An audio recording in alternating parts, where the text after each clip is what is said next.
বিশ্বনবী রাসূলুল্লাহ সাল্লাল্লাহু আলাইহি ওয়াসাল্লাম সপ্তাহে 2 দিন সোমবার ও বৃহস্পতিবার রোজা রাখতেন। এ ব্যাপারে রাসূলুল্লাহ সাল্লাল্লাহু আলাইহি ওয়াসাল্লাম বলেছেন, সোমবার ও বৃহস্পতিবার দিন দুটি এমন যে দিনগুলোতে বান্দার আমলসমূহ মহান আল্লাহর সামনে হাজির করা হয়, আর আমি রোজা থাকা অবস্থায় আমার আমল আল্লাহর সামনে পেশ করা হোক, এটাই আমি পছন্দ করি। মুসলিম। সোম ও বৃহস্পতিবার রোজা রাখার 7টি ফজিলত হল: 1. আল্লাহর সন্তুষ্টি অর্জন। হাদিসে কুদসিতে মহান রব্বুল আলামিন বলেছেন, রোজা আমার এবং আমি এর প্রতিদান দেব। 2.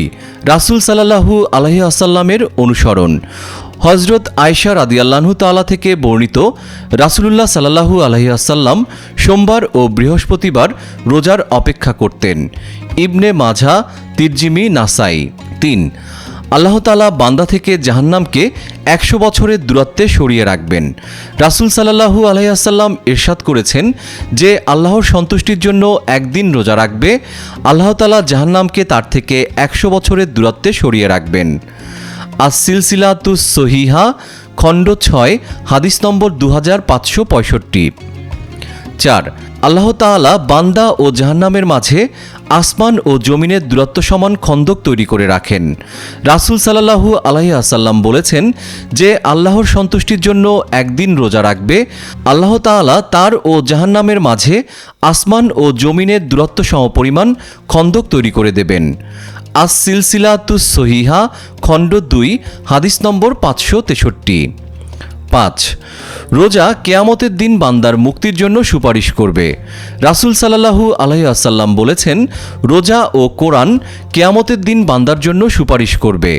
রোজা আল্লাহ তাআলাকে বলবে, হে আমার রব, আমি তাকে আহার এবং স্ত্রী সহবাস থেকে বিরত রেখেছিলাম, সুতরাং তার ব্যাপারে আমার সুপারিশ কবুল করো। কোরআন বলবে, আমি তাকে রাতে ঘুম থেকে জাগিয়ে রেখেছিলাম, এজন্য তার ব্যাপারে আমার সুপারিশ কবুল করো। রাসূল সাল্লাল্লাহু আলাইহি ওয়াসাল্লাম বলেন, তখন উভয়ের সুপারিশ কবুল করা হবে। আহমদ, খণ্ড 2, হাদিস নম্বর 174। 6. কিয়ামতের দিন বাবর রায়্যান দিয়ে প্রবেশের সুযোগ লাভ করবে। রাসূল সাল্লাল্লাহু আলাইহি ওয়াসাল্লাম বলেন, নিশ্চয়ই জান্নাতের রায়্যান নামের একটি দরজা আছে, কিয়ামতের দিন সেখান দিয়ে রোজাদারগণ প্রবেশ করবে। বুখারী, হাদিস নম্বর 1896, মুসলিম, হাদিস নম্বর 1152। 7. রোজা অবস্থায় ইন্তেকাল করার সম্ভাবনা এবং জান্নাত লাভ। রাসূল সাল্লাল্লাহু আলাইহি ওয়াসাল্লাম ইরশাদ করেছেন, যে রোজা অবস্থায় ইন্তেকাল করবে সে জান্নাতে প্রবেশ করবে। সহিহ আল জামে, হাদিস নম্বর 6224।